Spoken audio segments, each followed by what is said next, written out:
Assalamualaikum warahmatullahi wabarakatuh. Perkenalkan, nama saya Muhammad Rizky Darmawan, NIM C2C023025. Pada kesempatan ini saya akan mempresentasikan perancangan infrastruktur cloud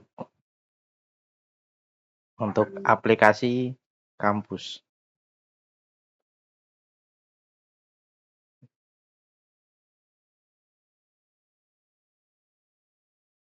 Untuk pendahuluan, ada nama, fungsi, dan target user, analisis kebutuhan, estimasi user, jenis aplikasi, desain infrastruktur cloud, pemilihan provider, dan spesifikasi server. Yang keempat, perhitungan biaya, simulasi biaya, analisis dan keputusan, solusi paling efisien, strategi scaling, dan rekomendasi.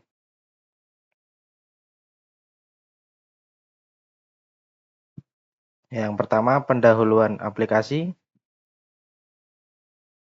Aplikasi yang saya rancang bernama Kampusku, sebuah sistem informasi akademik SIAKAD, kurang lebihnya kayak Siamus. Fitur utamanya KRS online, nilai dan transkrip, jadwal kuliah, pengumuman. Targetnya itu untuk mahasiswa yang aktif, dosen, staf akademik. Aplikasi ini berbasis web dan bisa diakses melalui browser maupun mobile.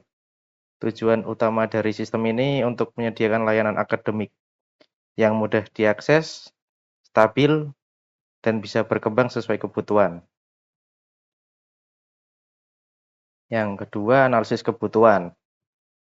Dari sisi kebutuhan sistem, total pengguna sekitar 2.200 lebih. Namun yang paling penting adalah concurrent user yang terdiri dari 500 lebih. Karakteristik sistemnya itu traffic tinggi saat KRS, traffic normal saat aktivitas harian, dan rendah di malam hari.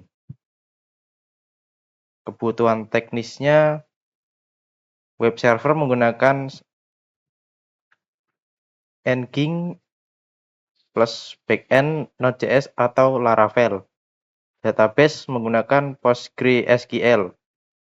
Penyimpanan file object storage seperti PDF dan gambar.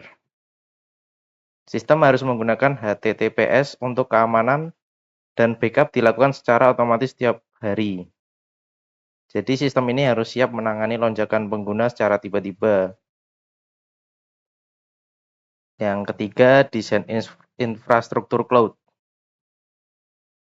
Untuk infrastruktur cloud-nya, saya menggunakan provider DigitalOcean. Dikarenakan mudah digunakan, harga terjangkau, dan cocok untuk skala kampus. Arsitektur sistemnya terdiri dari user mengakses melalui browser, masuk ke load balancer, lalu didistribusikan ke beberapa app server. Spesifikasinya 2 app server ini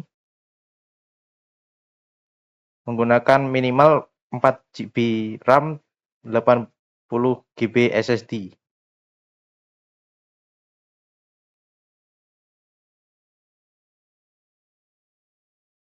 Load balancer berfungsi untuk membagi beban, mencegah server down, dan meningkatkan performa sistem. Dengan desain ini, sistem menjadi lebih stabil dan scalable. Yang keempat, perhitungan biaya. Kita simulasikan biaya per bulan untuk skala kecil, total sekitar $44 atau $700.000 per bulan. Untuk skala menengah, sekitar $80 atau 1,2 juta rupiah.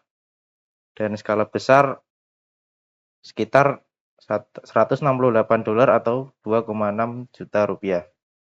Biaya ini sudah mencakup server, database, storage, dan load balancer. Keunggulan cloud adalah tidak perlu investasi besar di awal, bisa bayar sesuai kebutuhan dan bisa scale up kapan saja.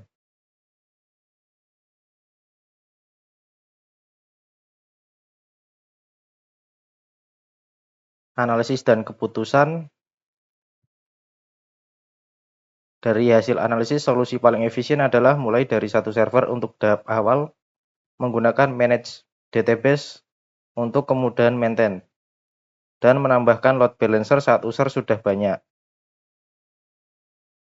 Strateginya itu jika CPU tinggi, upgrade server. Jika user meningkat, tambah server yang horizontal scaling. Misal, sebelum KRS, lakukan scaling terlebih dahulu. Roadmap pengembangan fase awal dari 0 sampai 6 bulan awal itu server. Fase menengah tambah load balancer, fase lanjut multi server, fase besar menggunakan Kubernetes. Dengan strategi ini bisa berkembang secara bertahap tanpa pemborosan biaya. Kesimpulan yang dapat saya ambil, cloud computing lebih unggul dibanding on-premise dari segi fleksibilitas dan skalabilitas. Infrastruktur yang digunakan cukup sederhana namun efektif. Biaya relatif terjangkau mulai dari 700.000 per bulan dan sistem dapat berkembang sesuai kebutuhan kampus. Terima kasih. Jika ada salah, saya minta maaf sebesar-besarnya. Wassalamualaikum warahmatullahi wabarakatuh.